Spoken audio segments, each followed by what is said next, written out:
असद,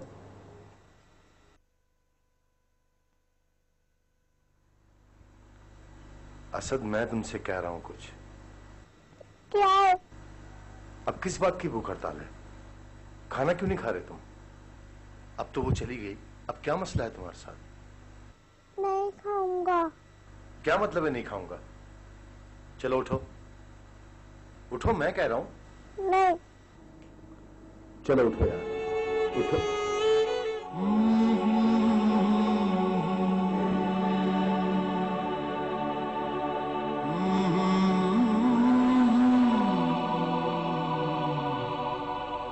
रो क्यों रहे हो तुम? पापा, आप नहीं आए मिस को, मैं कुछ नहीं कहूँगा।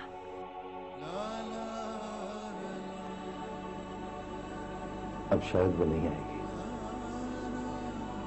पता नहीं कहां चली गई।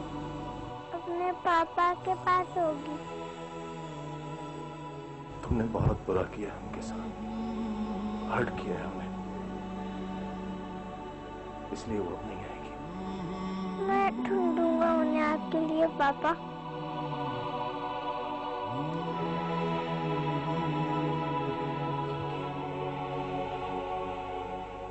क्यों किया तुमने ऐसा? क्यों किया? उन्होंने आपसे शादी क्यों करी? आप सिर्फ मेरे पापा हैं, मेरे पापा।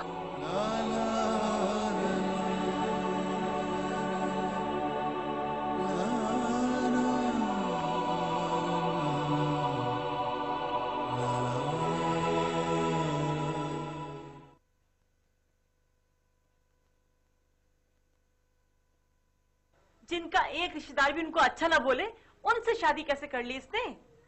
आखिर यही तो होना था उसके साथ। पौधों की तरह आज जमीन पर आ गए, कल जड़ से गायब। सुनो, तुम तो बहुत अक्लमंद बनते हो, तुम ही थोड़ी सी अकल इस्तेमाल कर लेते ना। अरे भाई, वो लड़की बहुत अच्छी थी, उसके सारे रिश्तेदार तुम्हारे ही जैसे थे। तुम्हारी ही जैसी होगी, इसीलिए तो अच्छी लगती है। पता नहीं कितनी शादियां कर चुकी थी, कितने शोहरों को लूट चुकी थी। अरे कोई नहीं लूटा उटा किसी को उसने, सारे जेवरात, पैसा, रुपया सब कुछ छोड़ के गई है, खाली एक जोड़े में गई है। तुम्हें क्या पहचान लोगों की, बस खामखा।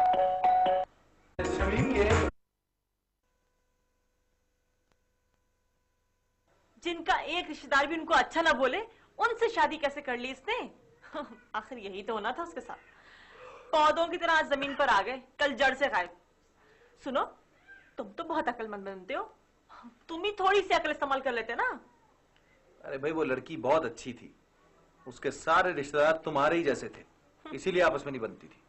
तुम्हारी जैसी होगी, इसीलिए तो अच्छी लगती है। पता नहीं कितनी शादियां कर चुकी थी, कितने शोहरों को लूट चुकी थी। अरे कोई नहीं लूटा उटा किसी को उसने, सारे जेवरात, पैसा, रुपया सब कुछ छोड़ के गई है, खाली एक जोड़े में गई है। तुम्हें क्या पहचान लोगों की, बस खामखा।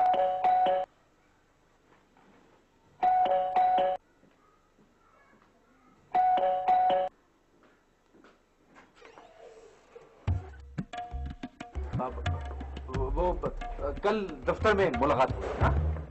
क्यों, मैंने कोई फाइल निकलवानी है क्या कि दफ्तर में मिलूं? रिश्ते की बात है, घर ही में होगी। हटो। क्या बात है? ये मेरी डायरी है, तारीख तय करने आए हैं। किस चीज की तारीख? शमीम, ये जबरदस्ती अपनी बेटी से मेरी शादी करना चाहते हैं। हाँ? क्या बकवास कर रहे हो तुम? अरे भाई साहब, आप तो बड़े हैं, आप तो कुछ शर्म करें। कैसी बात कर रही हैं बीबी आप? बात तो इसने शुरू की है। ओए, बताना अपनी बीवी को कि कितनी मिन्नतें करता रहा है तू मेरी बेटी की। और वैसे मैं तो यहाँ बात खत्म करने आया हूँ। ये सब क्या हो रहा है? क्या सुन रही हूँ मैं? देखिए, पहले इसने कहा कि इसकी कोई शादी वादी नहीं हुई, सिर्फ एक बूढ़ी माँ है।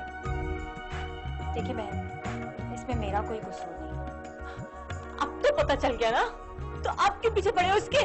ताकि ये आइंदा किसी लड़की को शादी का लालच देकर। ये आइंदा ऐसा नहीं करेगा। क्यों हाँ, मेरे बाप की तौबा नहीं करूंगा। और देख भाई, मैं तुम्हारी तरह क्लर्क नहीं हूँ तो यहाँ बैठकर फालतू अपना वक्त पर बात करूँ।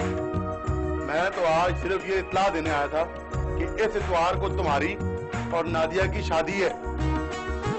बाकी तैयारियां मैं खुद कर लूंगा। ये पकड़ पैसे अपने लिए भी अच्छा सूट बना लेना।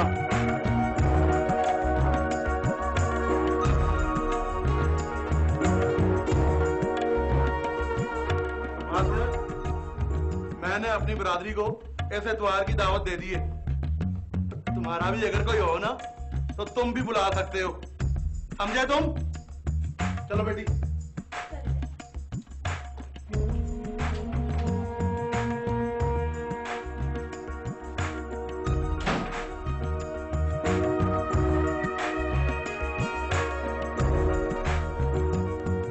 शमीम, बद्दुआएं लग गई लोगों की तुम्हें।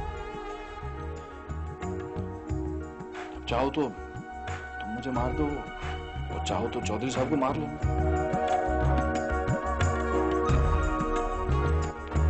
शमीम, शमीम, शमीम।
पता है ये सारे टॉयज मेरी नई अम्मी ने लाके दिए हैं मुझे। वो तो मैं बुरी नहीं लगती। जी नहीं, वो तो बहुत अच्छी हैं। तुम्हारी मिस बुरी थी, है ना? जी नहीं, वो बहुत अच्छी थी। फिर तुमने क्यों निकाल दिया उसे अपने घर से? पापा कहते हैं वो वापस आ जाए। कहाँ गई है वो? पता नहीं।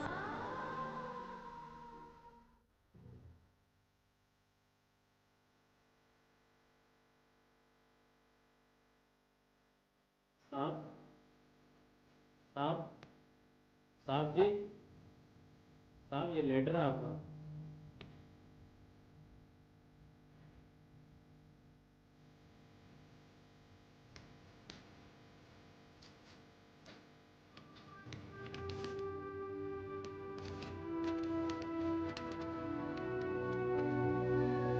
रेहान,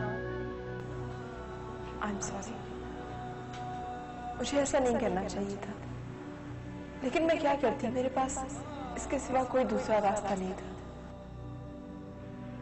सब कुछ उलझ गया था और इसका सिरा किसी के पास नहीं था। मैं रिश्ते घसीटती तो मोहब्बतें रुंझ जाती,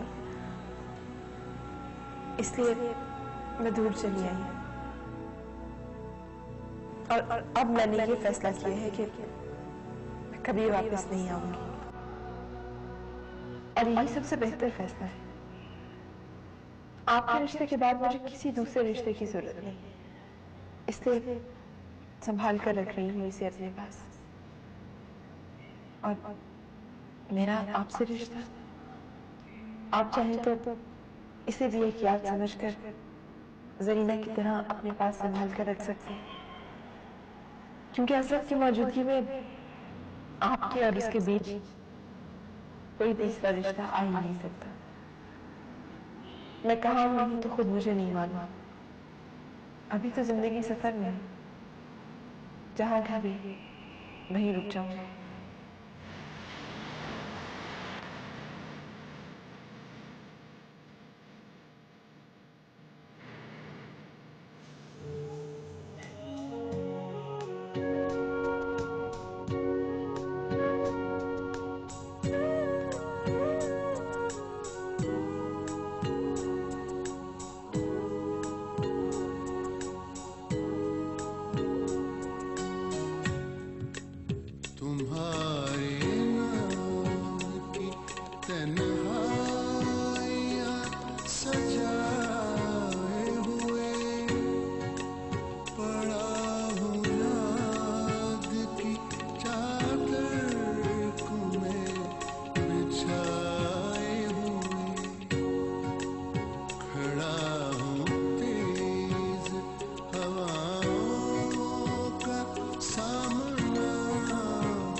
यहाँ पर ना परियां उतरती हैं, एक दूसरे को अपनी कहानियां सुनाती हैं और गाने भी गाती हैं।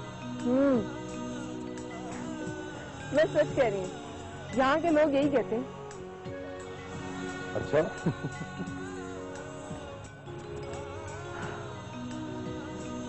रेहान प्लीज यहाँ एक घर बना दो ना।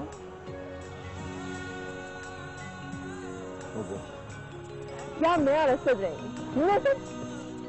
इसका मतलब है कि परियों के साथ जुड़ भी रहेंगे यहाँ पर।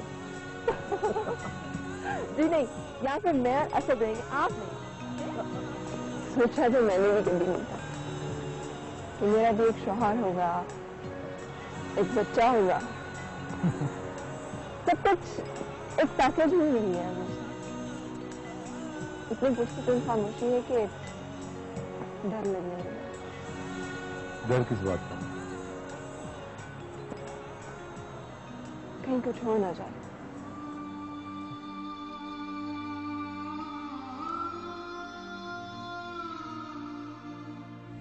मैं ढूंढूंगा उन्हें आपके लिए पापा।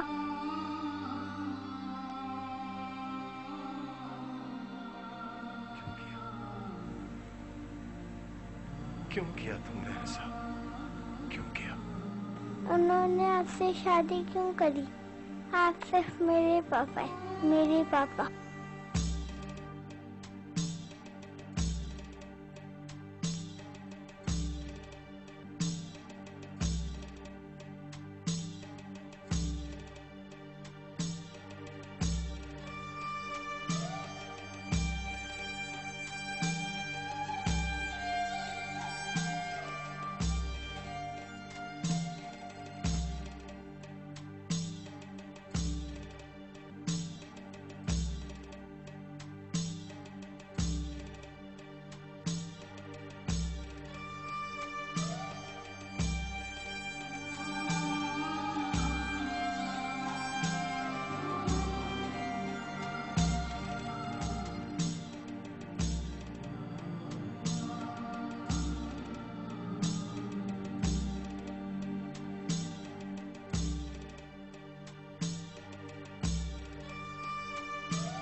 मामा, मामा ये जो जंगल है ना, बोर हो गया है आपसे।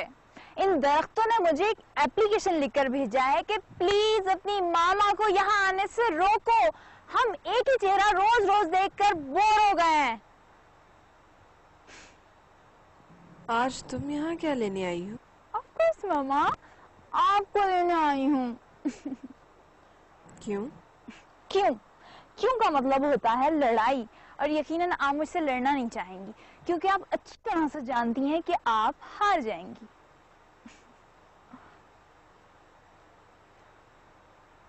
जरा सी देर ठहरो, अंधेरा हो लेने दो। मामा, अब आप इस जगह से अपना जी भरना शुरू कर दें। यहाँ पर किसी का मकान बनने वाला है। ये जगह खरीद ली है किसी ने। आई स्वेयर टू गॉड, मुझे गुलजमान ने बताया। उसने कहा कि तुम्हारी मामा का प्लॉट किसी ने खरीद लिया है।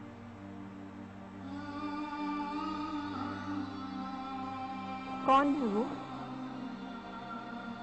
पता नहीं, कोई बाहर का आदमी है।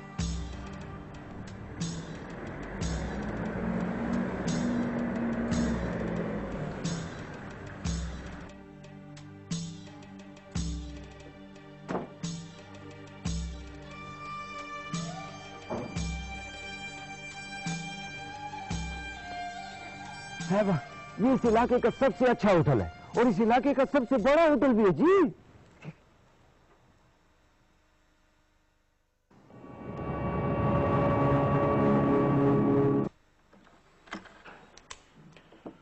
कमरा ठीक होना चाहिए। आप बिल्कुल बेफिक्र हैं सर, बल्कि आप खुद देख लीजिए, जो भी आपको रूम पसंद है आप ले लीजिए। आपका अपना होटल है। Thank you. You welcome sir. Okay sir.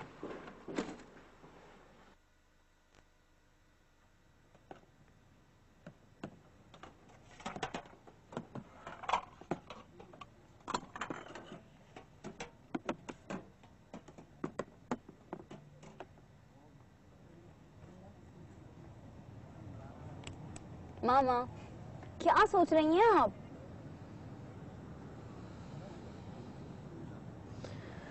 कुछ नहीं।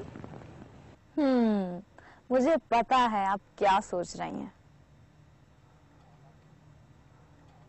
आप यही सोच रही हैं ना कि अगर आपके पास इतने पैसे होते तो आप वो जगह खरीद लेती, है ना मामा? नहीं, वो जगह खरीदने या बेचने की तो है ही नहीं, और फिर वो किसी एक की हो भी नहीं सकती, क्योंकि हर किसी को तो वो अपनी लगती है। और वैसे भी मोहब्बतें खरीदी नहीं जाती, मोहब्बत तो की जाती है, किसी रिश्ते, किसी सौदे या लेन देन के बगैर। अच्छा, तो फिर आप कुछ और सोच रही हैं?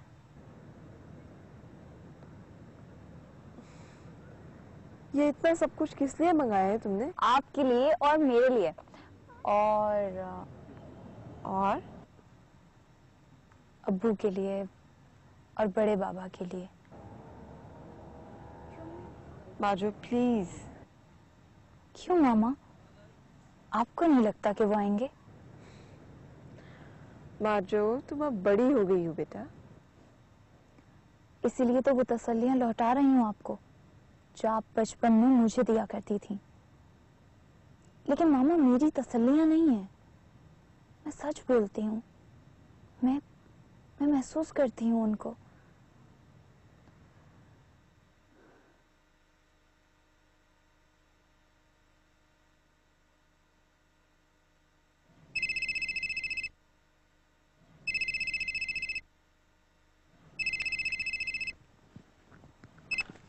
हेलो।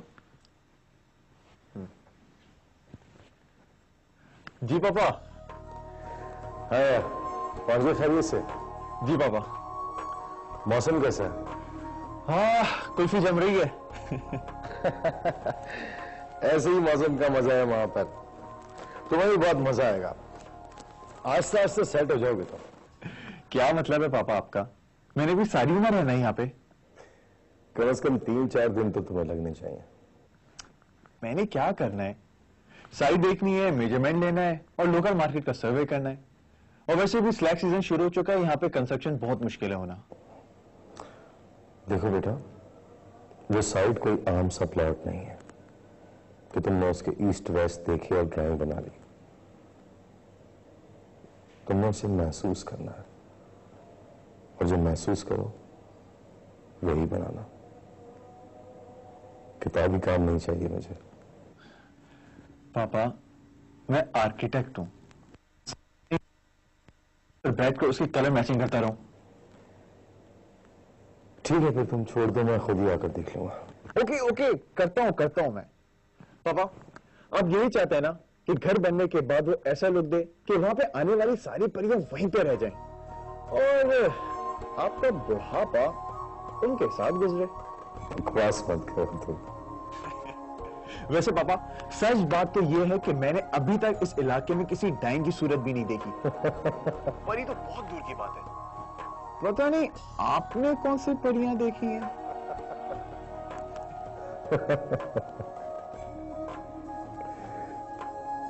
गधा।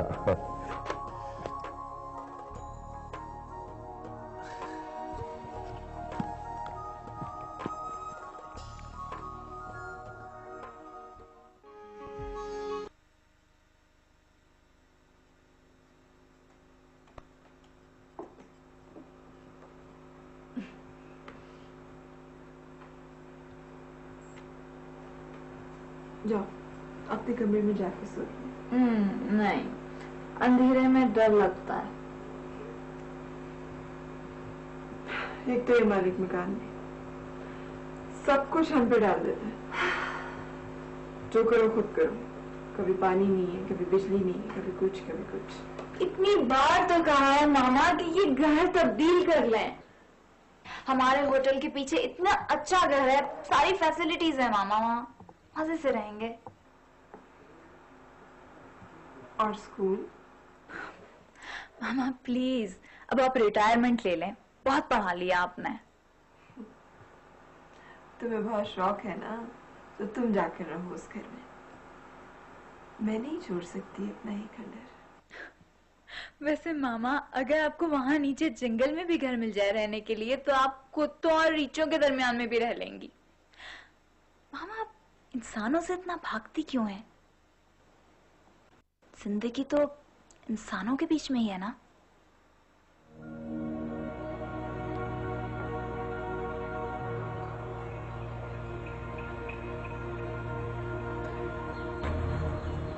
तुमने अभी रवैये देखे नहीं है बेटा।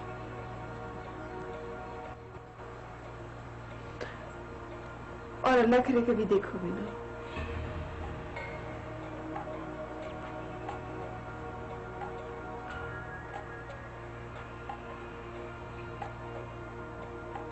मामा, आप अभी तक उन रवैयों को भूली नहीं है?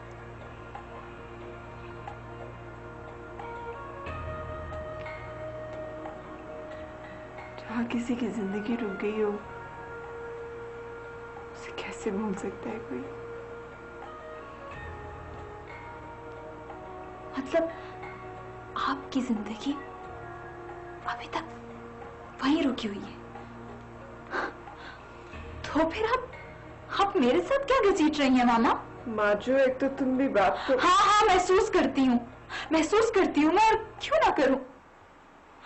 मामा, मुझे सिर्फ आप मेरे साथ चाहिए, सिर्फ मेरे साथ। तुम्हारे साथ हूं ना बेटा, सिर्फ तुम्हारे साथ।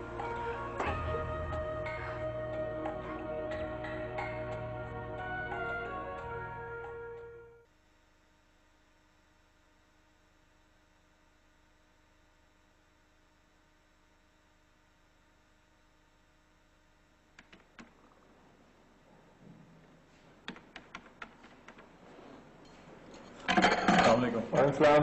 सर, आपकी रात कैसे गुजरी? बिल्कुल भी अच्छी नहीं। क्यों? कंबल जो कम थे।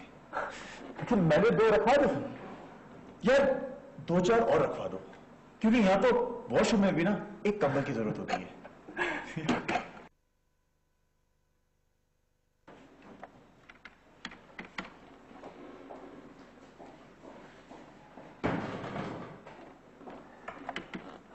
आ गए आप? जी, रहम आ गया तुम पर। प्यार नहीं आता मुझ पर? अम्मी के स्कूल में फंक्शन था कोई, उसी में चली गई। वरना से रहम भी ना आता तुम पर, अकेली बोर होकर आ रही हूँ। हाँ, तुम जैसी खुदगर्ज लड़की से तवक्को भी क्या की जा सकती है। तुम तो इतनी बोर हो कि तुम तो आओ तुम सबके बेटी को अपनी माँ के साथ लेके जाती हो। इंसान जिस पर आशिक होता है ना, उसी के साथ अपने अच्छे लम्हात गुजारना चाहता है। वैसे अपनी माँ पर कब तक आशिक करने का प्रोग्राम है? जिंदगी भर का प्रोग्राम है, तुम अपना वक्त कहीं और जाया करो। गुलजमान, ये कमरा किसको दे दिया तुमने? ये देखो। गेस्ट है यार। क्यों? ओ, गेस्ट के लगते ये बुकिंग नहीं करनी थी तुमने। क्यों? कोई खतरनाक आदमी है क्या? कब तक ठहरा ये यहाँ? अब कल ही तो आया। गुलजमान, उसको कल तक हर सूरत चले जाना चाहिए। क्यों? तुम क्यों पीछे पड़ गए बेचारे के? इसलिए कि मजीद अगर वो इस कमरे में रुका तो तुम्हारी जॉब तक जा सकती है। वो तो हुआ क्या है? कौन है ये? गुलजमान, तुम अच्छी तरह से जानते हो कि ये कमरा होटल के मालिक ने अपने लिए स्पेशली बनवाया है। ओ बाबा, वो भी कोई फकीर नहीं है। 100 रुपए तो सिर्फ बेटे को टिप दिए सामान उठाने के। वो कोई भी है, ये कमरा फौरन खाली कराओ उससे, क्योंकि कल खान साहब आ रहे हैं। बल्कि उन्होंने मुझे फोन पे भी कंफर्म किया है कि कमरा खाली है। तो तुमने मुझे पहले बताया क्यों नहीं? कल मैं जल्दी में थी। अब क्या हो सकता है? साफ साफ बोल दो उसे, किसी और कमरे में शिफ्ट कर दो। अब पूरे होटल में वो इसी कमरे में रुका था। तू जाए कोई और होटल ढूंढ ले। माजो, ये होटल की रेपुटेशन का सवाल है। गुलजमान, होटल की रेपुटेशन को छोड़ दो, तुम अपनी नौकरी बचाओ। खान साहब को नहीं जानते हो क्या? नौकरी तुम्हारी भी जाएगी, सारा कसूर तो तुम्हारा है। तो तुम चाहते हो मैं निकल जाऊं? ठहरो, सोचने तो मुझे।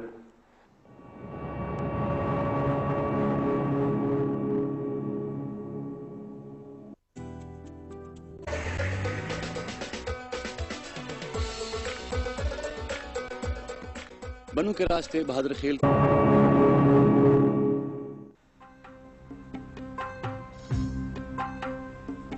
साहिबा, ये इस इलाके का सबसे खूबसूरत जगह है जी। यकीन करो, इधर जो सैर करने के लिए लोग आते हैं ना, एक बार इधर जरूर ठहरता है जी। वैसे मेरा ख्याल है जी कि आदमी अगर यहाँ सिर्फ खड़े होने का टिकट लगा देना, बड़ा ठीक ठाक कमाई होगा जी। यहाँ वाकई परियां आती है क्या? परियां? वही तकदीर है, हमको पता नहीं है साहब। वैसे हमने कभी देखा नहीं है, इधर के लोग बोलते। तो फिर देखा किसने है? वो साहब, इधर के लोगों को कुछ पता नहीं है जी। हो सकता है किसी ने शहर की औरत को देखा हो और इधर मशहूर कर दिया कि परियां आता है। वो साहब, इन लोगों का कुछ पता नहीं है। इनके लिए तो शहर की औरतें भी परियां जैसा होता है ना जी। चलो चलो साहब, चलो चलो।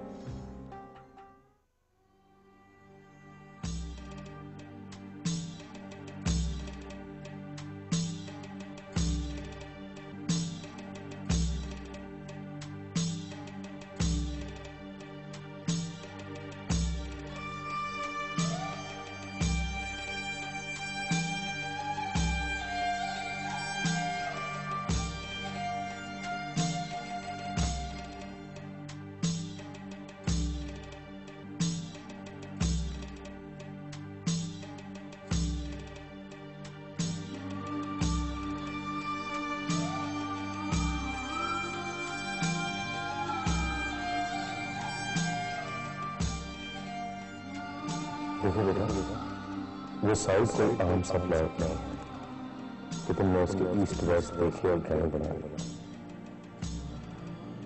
तुमने उसे महसूस करना, और जो महसूस करो वही बनेगा। किताबी काम नहीं चाहिए।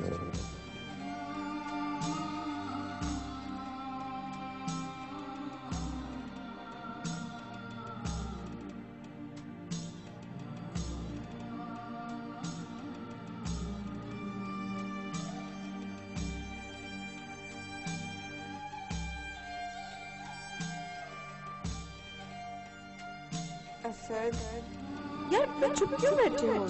आपको मजा नहीं आया? आपको नहीं अच्छी लगी ये जगह? मुझे तो बहुत अच्छी लगती है। रेहान, प्लीज यहाँ एक घर बना दो ना।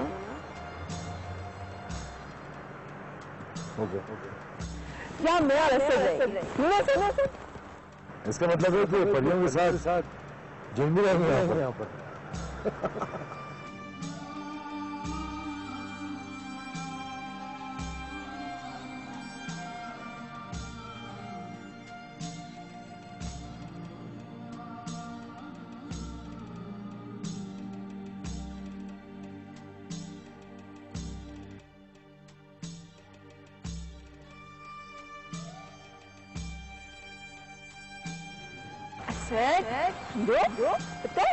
यहाँ पर ना परियां कहती हैं, एक दूसरे को अपनी कहानियां सुनाती हैं और गाने भी गाती हैं।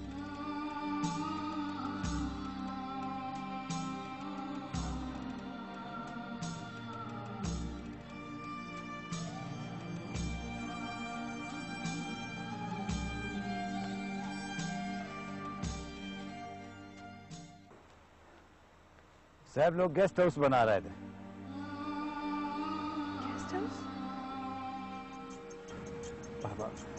ऐसा वैसा कस्टमर नहीं है।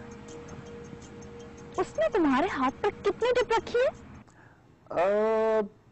बूढ़ी थी थोड़ी सी। उसे गलत इंफॉर्मेशन मिली होगी, किसी ने मेरे आने का कहा होगा। पता है क्या कह रही थी वो? क्या? ये जगह किसी एक घर के लिए नहीं है। ये हर किसी ने थोड़ी देर के लिए बसेरा करना होता है। मैं अपने एक रात के आराम के लिए आपका ये पूरा होटल खरीद सकता हूँ। देखिए, मुकाबला रुपए पैसे का नहीं है, ये मेरी मजबूरी का मामला है। आपसे भी कोई बड़ा आशिक है उस जगह का, वरना उस जगह घर बनाने की क्या तुक है? कोई आशिक नहीं है, कोई बड़ा कारोबारी शख्स है या फिर कोई मगरूर दौलतमंद। खूबसूरतियों को भी बेचने और खरीदने का सोचते हैं। कोई आशिक होता तो वहां की खूबसूरती को गुम नहीं करता अपनी दौलत की चमक में। देखिए मैडम, हम आपको इसके जवाबदेह नहीं है और इस बहस का भी कोई फायदा नहीं। बहरहाल आप मुझे इस जगह से काफी एफिलिएटेड लगती हैं, इसलिए मैं आपको स्पेशल परमिशन देता हूं कि आपका जब जी चाहे हमारे गेस्ट हाउस की बालकनीज में आकर। आप क्या समझते हैं आप हर किसी को खरीद सकते हैं?